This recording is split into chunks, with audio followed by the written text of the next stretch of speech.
Hey YouTube, my name's CJ and this video is a little bit different than what I usually do on my channel. It still revolves around League of Legends, but this is more of a helpful thing than just me showing off what I'm doing in gaming.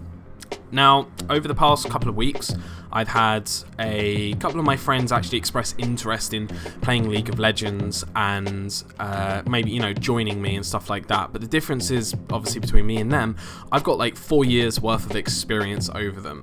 And when I'm trying to show them the grips of the game, like for example my girlfriend, I'm kind of talking at like 1,000 miles a minute, telling them what they should be doing right now, and whilst I am trying to break it down as much as I can, it's still a bit of a struggle. So I thought I would make not so much of an instructional video because I'm nowhere near good enough to actually say this is how you do it, but I thought I would maybe get a video with tips and tricks on one of the most basic aspects of League of Legends, but one of also the most important, which is farming.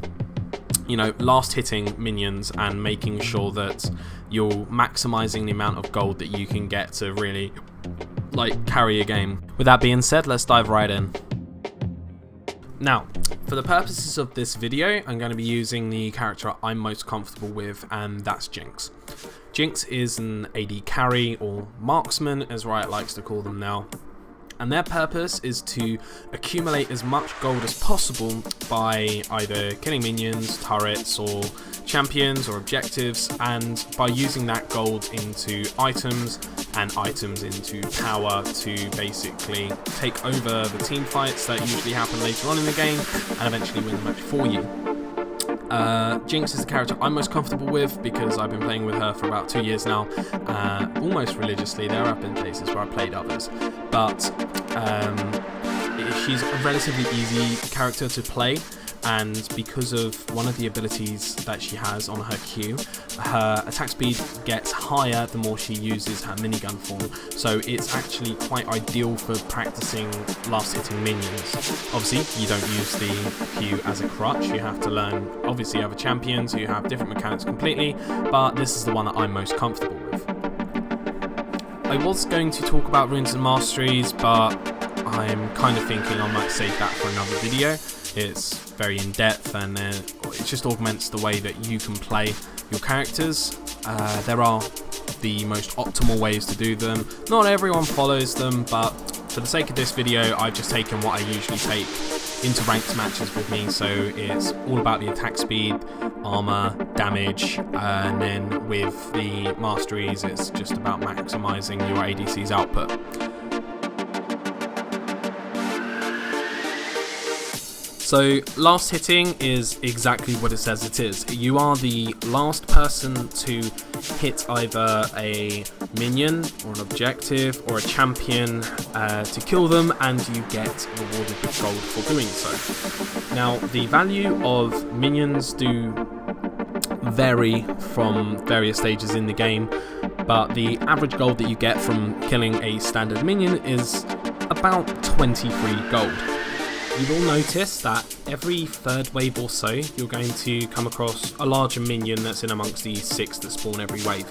These are called siege minions, and they are worth considerably more gold than the standard minions. So when these appear in your lane, you want to try and kill that to gain the bonus gold. They are worth roughly 45 to 50 gold and spawn once every 3 waves. So you can kind of calculate as and when that spawns and then obviously focus that. So to put things in perspective, for every 13 minions that you kill, you get around about 300 gold. Now that's as much as a kill on an enemy champion, so by doing that, you're doing it in a lot safer fashion and you're doing it with, I'd imagine, a lot more ease. Now, I'm not saying that last hitting is easy by any stretch of the imagination, but it's something that you have to train yourself into doing. Obviously I'm using a ranged character, so the attack animation for them is slightly different than what a melee champion is. You've got to take into account the travel time of the projectile that you're shooting, but that is literally a nanosecond, so you just kind of learn as and when the damage actually applies before you can move or do another ability. That's quite advanced, but it's something that you should pay attention to. So with Jinx, the actual time that the damage lands is here. As soon as that damage applies, you can what they call animation cancel and begin to do another action. So you can move, or you can maybe switch an ability over, or use an ability, or anything else. But doing that before the damage applies actually cancels the attack, and then you kind of mess your own rhythm up when it comes to taking the minions out. So what I think is a very helpful tool in learning to last hit minions is to maybe once every couple of waves or so, or after you've bought some items, just attack a full HP minion and see how much health comes off of it. Now, you can then use that as a barometer of how much damage you actually apply to minions before, like, critical strike or anything like that. So you can try and use that to know the exact time that you can take the minion when it's low HP to guarantee yourself the gold. Because obviously if you do it too early, you risk another minion on your side killing it and you getting denied gold by your own minions.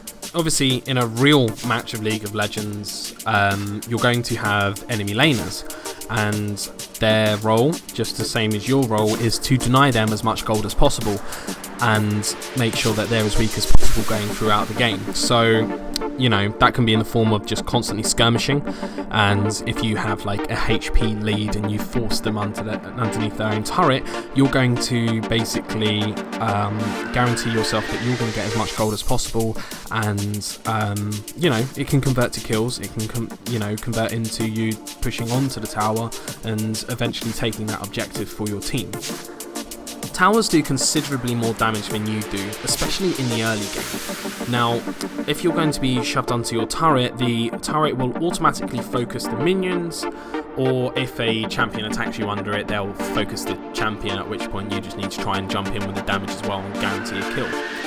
But for this video, I'm just going to talk about the minions and when it's best to hit them underneath the turret in order to try and get the last hit and give yourself the best possible chance of guaranteeing that gold for yourself and the team.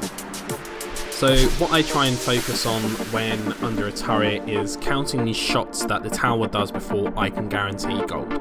So for the melee minions, it's 2 shots before you can auto attack and get the kill.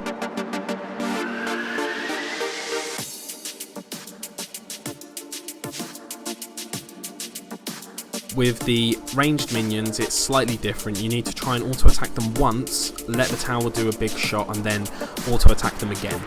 That's the bit that's slightly tricky, but with a little bit of practice, it becomes second nature to you. Now, certain characters, primarily mages and certain junglers, will be primarily using abilities to, you know, clear the minion waves, and that's not a bad thing at all. But by using your auto attack, you're not using any mana, and while it may be slower, you're guaranteeing damage. You're not relying on ability which has a cooldown or expends mana, which you could potentially use to trade damage with the enemy laner or potentially kill them if you maybe have jungle intervention or anything like that. Okay, so I think that pretty much covers the subject of last hitting. It really is just a matter of practicing, and it just becomes second nature for you. If you did like this video, I'd really appreciate it if you gave it a like. You know, if you like the content I do, subscribe, share it amongst your friends if they are wanting to try League of Legends out. I might try and make more of these sort of videos in the future. There are too many facets to the game that it could be one clear-cut guide. It's, you know, there is no one way to play League of Legends. It is up to the players. There is a meta, there is, you know, a subscribed way that you play the game that the majority of players abide by, but it's something that you just kind of get used to. So that's it for this video. Hope you enjoyed it. Thanks for watching, and I will see you next time.